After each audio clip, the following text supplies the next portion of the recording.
Civil सेवा और किसी भी कंपटीशन की तैयारी करने वाले विद्यार्थियों में सामान्यतः ये प्रवृत्ति पाई जाती है कि वो टाल मटोलू प्रवृत्ति के होते हैं। शुरू में जब आते हैं मुखर्जी नगर में तैयारी करने के लिए या देश के किसी भी भाग में तमाम सेंटर पर आते हैं, तो वो जब तैयारी करने आते हैं तो उनको लगता है कि अभी 1 साल बाद एग्जाम होगा, अभी बड़ा समय है, और वो एक तरीके से अपने आप को सुस्त कर लेते हैं और इस नाते हर चीज टालते हैं। आज नहीं, अरे एक अगले महीने में करेंगे, अरे अगले महीने में करेंगे, और इस तरीके से लंबे समय तक टालते रहते हैं। लेकिन एकाएक समय बहुत निकट आ जाता है, और जैसे समय निकट आ जाता है उनके ऊपर दबाव पड़ता है। अरे मैं घर में क्या बोल के आया था अपने माता पिता भाई बहनों को, अपने दोस्त मित्रों से क्या क्या बोल करके आया था कि मैं तो बहुत जल्दी आईएएस बन जाऊंगा, बहुत जल्दी कंपटीशन में सक्सेस हो जाऊंगा। दबाव पड़ जाता है, और जब दबाव पड़ जाता है तो एकाएक वो मेहनत करने लगते हैं, और मेहनत करते हैं, जब पढ़ते हैं तो बहुत चीजें तुरंत समझ में नहीं आती, तो दबाव बढ़ जाता है मस्तिष्क पर, स्ट्रेस आने लगता है और कॉन्फिडेंस लूज करने लगता है, आत्मविश्वास लूज करने लगता है। और कई बार तो अगर ये मैच्योर बच्चा है तो वो अपने आत्मविश्वास को मैनेज नहीं कर पाता और आत्महत्या तक पहुंच जाता है। कोटा में आप देख रहे होंगे, क्योंकि बहुत छोटे बच्चे तैयारी करने के लिए आते हैं, उनके साथ इसी प्रकार की घटना देखी जा रही है, और इसी नाते आए दिन आप देख रहे होंगे कि सुसाइड का केस वहां बच्चों में देखा जा रहा है। सिविल सेवा, स्टेट सिविल सर्विसेज की तैयारी करने वाले में सुसाइड का केस तो उतना नहीं है, लेकिन इस प्रकार का एक स्ट्रेस है। विचलित होकर के बहुत सारे विद्यार्थी यहां मुखर्जी नगर और आसपास के क्षेत्रों में घूम रहे हैं। बहुत सारे विद्यार्थी, जब कभी मुझे ऑफिस में बैठने का मौका मिलता है या कहीं मिल जाते हैं रास्ते में, रुकवा के कहते हैं, अरे सर बड़ा मन जो है विचलित है, कुछ बताइए ना सर, कैसे होगा आपकी बात, कैसे करूं क्या। उनका ये प्रश्न ये बताता है कि वो तनाव में है, आत्मविश्वास को खो चुके हैं। एक बात आप मेरी ध्यान रखिएगा, किसी भी बड़ी सफलता के लिए केवल मेहनत आवश्यक नहीं है, उससे ज्यादा जरूरी है आत्मविश्वास का होना, एक मनः स्थिति का होना।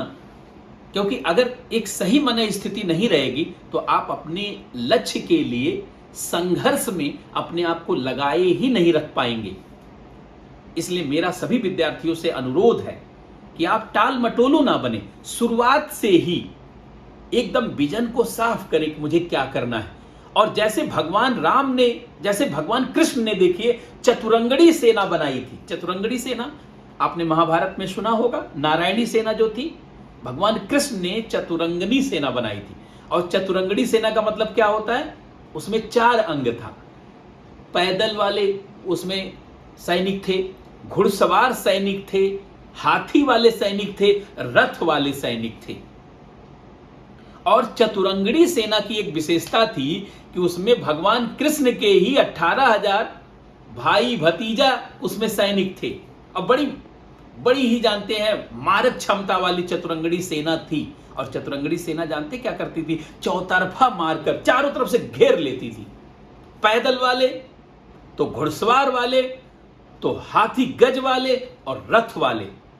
मैं सभी विद्यार्थियों से आह्वान करता हूं, आप भी चतुरंगड़ी सेना की तरफ से चारों तरफ से वार करिए एग्जाम पर, और शुरू से कि सिलेबस क्या है, प्रीवियस ईयर के क्वेश्चन पेपर क्या है, नेचर ऑफ क्वेश्चन क्या है, इंपॉर्टेंस किस किस टॉपिक का है, कौन से क्वेश्चन बेसिक्स वाले हैं, मौलिक समझ वाले हैं, कौन से क्वेश्चन कंसेप्ट वाले हैं, अवधारणा से जुड़े हुए समझ वाले हैं, कौन से क्वेश्चन एप्लीकेशन बेस्ड हैं, कौन से ऐसे क्वेश्चन हैं जिसमें इंटरलिंक करना पड़ता है। इन सारी कलाओं से अपने आप को युक्त करिए और आर्ट ऑफ वार, युद्ध की कला को सीखिए। अच्छा विद्यार्थी उसे नहीं कहा जाता जो सीधे आकर के मुखर्जी नगर में या किसी भी देश के किसी भी भाग में आके सीधे पढ़ने लगता है।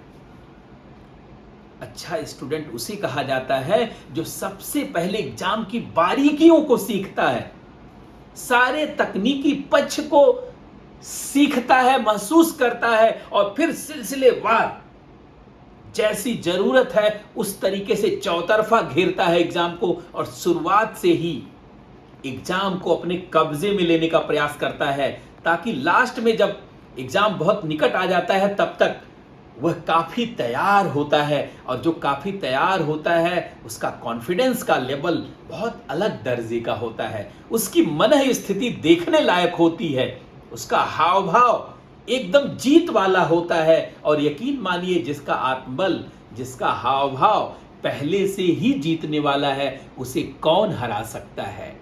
अर्थात जो मन से जीता वही वास्तव में जीता है, और जो मन से हार जाता है वही हार जाता है। इसलिए कहा जाता है कि हारा वही जो ठीक से लड़ा नहीं, जो ठीक से लड़ता है वह कभी हारता नहीं। तो इस जो है मैसेज को आप ध्यान में रखेंगे, और सभी विद्यार्थी शुरुआत से ही अपनी तैयारी को उस लेवल पर लाने का प्रयास करेंगे जहां से उन्हें दबाव ना महसूस हो, तनाव ना महसूस हो और आत्मबल कमजोर ना हो। बहुत बहुत धन्यवाद।